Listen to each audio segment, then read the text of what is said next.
अस्सलामु अलैकुम वरहमतुल्लाहि वबरकातुह। जब मर्द रोते हैं के ताल्लुक़ से आज हमारा मौजू है नेकी। हसन बसरी ताबईन को पहले लोगों के बारे में बता रहे थे। मैं ऐसे लोगों से मिला जो अल्लाह की हलाल करदा चीज़ों से ज़ुहद इख्तियार करने वाले थे, जैसा कि तुम में हराम करदा चीज़ों से भी तुम दूरी इख्तियार नहीं करते हो। और मैंने लोगों को ऐसा देखा कि जिसे उनके अंदर ये खौफ भरा हुआ है कि कहीं उनके नेकियों को कबूल ना किया जाए। दुनिया से ज़ुहद इख्तियार करने में इतनी इससे बड़ी कोई मिसाल नहीं हो सकती है कि हलाल करदा चीज़ों से भी वो बचते थे और उनको उनको बरतने से दूरी इख्तियार करते थे, गोया कि वो हराम हो। हालाँकि हकीकत में वो उनको हराम तसव्वुर करके नहीं छोड़ते थे, बल्कि दुनिया बेज़ारी के लिए और अपने अंदर खाकसारी पैदा करने के लिए वो इस तरह के काम किया करते थे, ताकि उनको ऐसा महसूस हो और वो अपने अंदर ये खुसूसियत पैदा कर सकें कि हराम तो दूर की बात, हलालों में भी हम बहुत ज़्यादा इज्तनाब करते हैं और उससे दूर रहते हैं। जिन लोगों की तरफ हसन बसरी का इशारा था, शायद उन्हीं लोगों के बारे में हज़रत आयशा ने रसूलुल्लाह सल्लल्लाहु अलैहि वसल्लम से दरियाफ़्त किया था। वो फरमाती हैं कि मैंने अल्लाह के रसूल सल्लल्लाहु अलैहि वसल्लम से इस आयत के बारे में पूछा था कि और वो लोग जो देते हैं और जो कुछ देते हैं उनके दिल कँप-कँपाते हैं। यानी कुछ देते हुए भी कुछ खर्च करते हुए भी उनके दिल कँप-कँपाते हैं, घबराते हैं। हज़रत आयशा रज़ियल्लाहु अन्हा ने इससे जो मतलब समझा था, हकीकतन वो नहीं था, तो जो हुज़ूर सल्लल्लाहु अलैहि वसल्लम ने जो बतलाया, वो हमें समझने की ज़रूरत है। हज़रत आयशा ने पूछा, क्या ये वही लोग हैं जो शराब पीते हैं, जो चोरी करते हैं? तो अल्लाह के नबी सल्लल्लाहु अलैहि वसल्लम ने फरमाया, नहीं ऐ सिद्दीक़ की बेटी, ये वो लोग नहीं हैं, बल्कि ये वो लोग हैं जो रोज़ा रखते हैं, नमाज़ें अदा करते हैं और सदका वो खैरात अदा करते हैं, लेकिन वो डरते हैं कि कहीं वो कबूल ना हो। उनके दिल कँप-कँपा रहे होते हैं वो देते वक़्त। आज देते वक़्त हम अपने अंदर एक फ़ख्र, खुदा ना करे, फ़ख्र महसूस करते हैं। बसा औक़ात लोगों को देखा गया है कि किब्र भी उनके अंदर पाया गया है और उनके अंदर देते वक़्त जो है ऐसा उनका देने का रवैया रहता है कि लेने वाले को खुद शर्म आ जाए कि हम तुम्हें दे रहे हैं और हमारा तुम्हारे ऊपर एहसान है। हालाँकि लेने वाले का एहसान मानना चाहिए कि वो तुम्हारे सदक़ात व खैरात ले रहा है। अब तुम खुद को अगर उससे झुक कर दोगे, तो उम्मीद है कि अल्लाह तबारक व तआला को तुम्हारी ये अदा पसंद आ जाए और वो तुम्हारे सदक़ात व खैरात को कबूल कर ले। हर वक्त खौफ की हालत में रहते हैं। अल्लाह रब्बुल आलमीन ने उनसे इताअत व फरमाबरदारी की लज़्ज़त के अलावा हर लज़्ज़त ख़त्म कर दिया। यहाँ तक कि जब वो इताअत व फरमाबरदारी के काम करते हैं, तो उनको ये खौफ सताए रहता है कि कहीं उनके नेक अमाल कबूल किए जाएँ या ना किए जाएँ। इताअत व फरमाबरदारी के इसी जज़्बा ने आज वो दुनिया में खुश हैं और उन्हें किसी बात का गम नहीं। अगर उन्हें गम भी है तो बस इसी बात का है कि हमसे कोई कोई फ़रीज़ा ना छूट जाए। अगर उनके अंदर ये गम ना होते, तो उनके अंदर भी इस तरह के इखलास और इख्तिसास पैदा नहीं हो सकते थे। सईद इब्न अब्दुल अज़ीज़ से अगर जमात से नमाज़ छूट जाती थी तो वो रोते थे, और अगर नमाज में किसी की तकबीर तहरीमा छूट जाती है, तो वो छूट जाया करती थी, तो वो उसे बहुत बड़ा खसारा तस्वुर करते थे। पहली तकबीर अगर छूट जाए तो वो उसमें भी रोते थे और आंसू बहाते थे।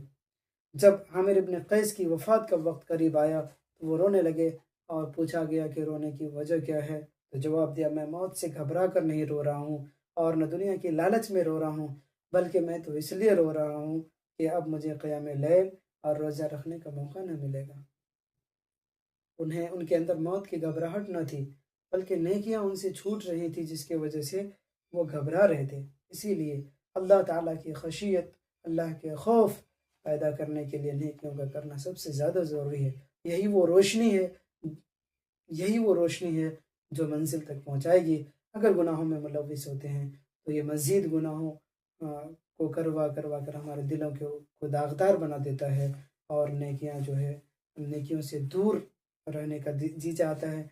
जैसा कि बताया गया कि जहन्नम को जो है चमकीली भड़कीली चीज़ों से घेर दिया गया है और जन्नत को मकरूहात और नापसंदीदा चीज़ों से घेर दिया गया है। यानी जब आप कोई अच्छे अमाल करने जाएंगे तो आपको वो चीज़ गिरा गुजरेगी बसा औकात, लेकिन फिर भी अगर आप उसको कर रहे होंगे, रातों को जगना, वज़ू करना, गुस्ल करना और नमाज़ों का एहतमाम करना, तिलावत करना, اپنی نیند کو چھوڑ کر، نرم بستر کو چھوڑ کر اللہ کے لیے اٹھنا، تراویح کا اہتمام کرنا، بھوکا پیاسا رہنا، اپنے محبوب مال میں سے خرچ کرنا، صبر کرنا، شکر کرنا، یہ تمام وہی چیزیں ہیں جو انسان کے اوپر بسا اوقات ظاہری طور پر وہ مشقت دیتی ہے، حالانکہ جن لوگوں کو اللہ تعالیٰ نے ایمان سے بخشا ہے، ایمان عطا کیا ہے، ان کے لیے تو یہ دلچسپی کا باعث ہے، وہ تو شوق سے اسے کرتے ہیں، لیکن بظاہر یہ تکلیف دہ معلوم ہوتی ہیں، جبکہ ہیں نہیں۔